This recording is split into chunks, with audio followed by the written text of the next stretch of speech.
Yo, what's up mga katrop? What's up? Welcome back dito sa ating channel. Kamusta kayo at magandang buhay sa inyo? Ayan guys, so meron akong gustong ikwento sa inyo kung ano nga ba ang pakiramdam ng naka-big bike sa normal na motor. Ayan guys so yun ang ikukwento ko lang sa inyo. Yan. Kung nagustuhan niyo, i-like niyo na rin ako at i-share at i-subscribe na rin. Diba? So actually guys, itong big bike na gamit ko ay hindi naman to sa akin. Sa boss ko to. Ginagamit ko lang sa mga lakad-lakad ko, sa mga papunta sa mga LTO o kung saan man. Yan. So guys, sumubok ako mag big bike noon, pero talagang yung akin. Siguro nakita nyo naman yun sa mga last vlog ko, yung naka Duke 390 ako. So hindi siya tumagal sa akin, nagsawa. Hindi naman sa nagsawa mga katrop. May mga personal lang na kailangan kong i-consider at i-sacrifice. Yun. Ayan mga katrop. So kung nakikita ninyo, ako ay andito ngayon sa Talisay. So itong lugar na to mga katropa ay isa to sa mga lugar na talagang dinadayo ng mga katropa natin, mga kagulong, mga ka-born to be ride. Ayan, o kahit yung mga naka 4 wheels, mga katropa, mga katropa. Yan, mga katrop. Napakaraming nagpupunta dito para masilayan yung ganda ng Taal Lake o yung Taal Volcano at yung di ba? Kung makikita niyo mga katrop. Ayan, di ba? So maraming gustong mag-relax dito dahil sa ganda ng tanawin. So yung Taal Lake at yung buong Batangas halos kita mo siya. Ayan. Yun. So sa ngayon guys, ako'y papunta ng Batangas City. Dadaan ako sa Startol. So yung Startol mga katropa, yan din yung kauna-unahan kong tutungtong dyan ng nakamotor. So bago yan, pag-usapan muna natin kung bakit nga ba, ano nga ba ang pakiramdam ng naka-big bike sa normal na motor. Yung lower CC compare mo dito sa mga inline o yung mga 400cc na. Yan guys.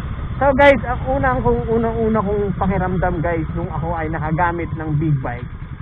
So masaya mga katropa, sobrang saya. Nung nakabili ako ng Duke 390 noon, so para sa akin considered na siya na big bike dahil siya ay pwede na siya sa expressway. So alam nyo guys, nung una ko siyang makuha guys, gulat ako sa power kagad, ang lakas ng hatak.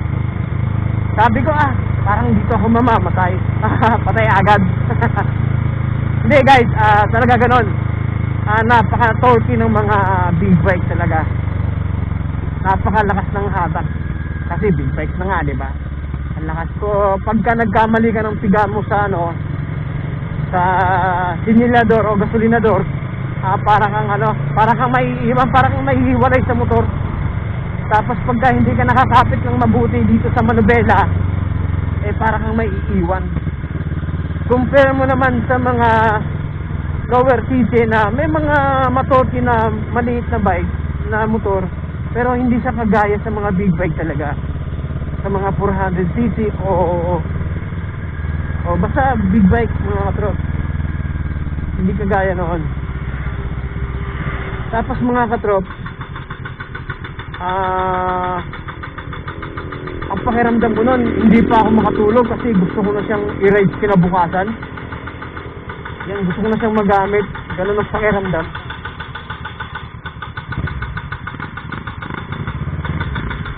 Yun, hindi ka agad ako makatulog.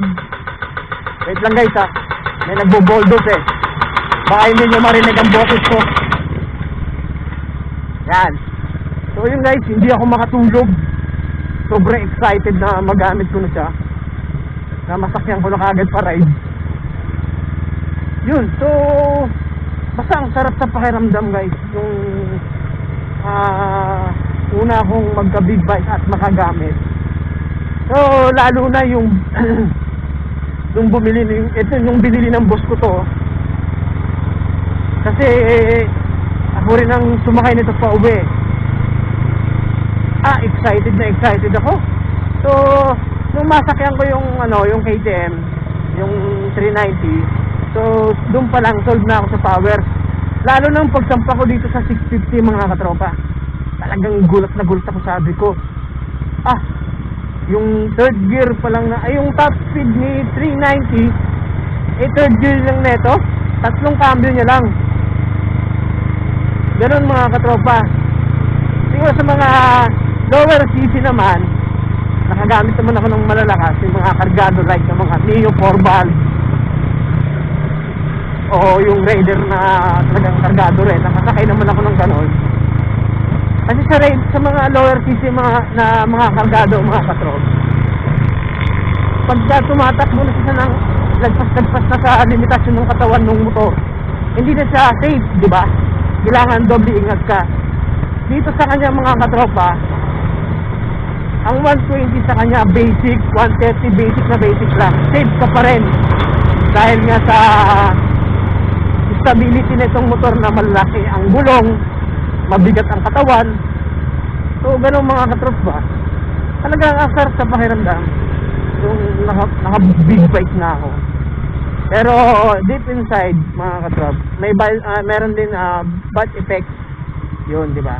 Kasi ang karamihan sa atin ay lahat naman siguro tayo nangangarap na makasubok o magkaroon ng big bike mga katropa, di ba? So, ito ang payo ko mga katropa. Kung ang kita mo ay sapat lang para sa iyo, sa pamilya mo, o pagka nagkapera ka natapos gusto mong mag big bike, dapat siguraduhin nyo rin mga katropa na kayang-kaya yung tustusan yung mga maintenance ng higher city, dahil hindi sa biro mga katropa. Para ka na rin nag 4 wheel, promise, o mas mahal pa sa maintenance ng 4 wheel yung big bike. Dahil ako, experience ko mga katropa, yun, talagang kaya ako sumuko rin na magkaroon ng kaya ako sumuko at bumitaw sa big bike. Kasi ganun nga na pag nagkaroon ng problema, ang maintenance mga katropa, yun. Ayan mga katropa, nakwenta ko na sa inyo yung aking pakiramdam nung ako ay nagka big bike at yung mga naging experience ko. Yan. So ayun mga katrop, siguro balang araw ako ay magbi-big bike ulit. So hindi lang sa ngayon. Yan, balang araw.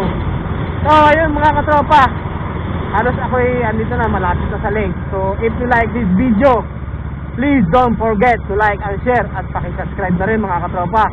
Ito nga pala si Born to be Ride. Hanggang dito nga muna. Kita tayo ulit sa next video ko mga katrop. Ayan, ingat kayo lagi, ride safe lang.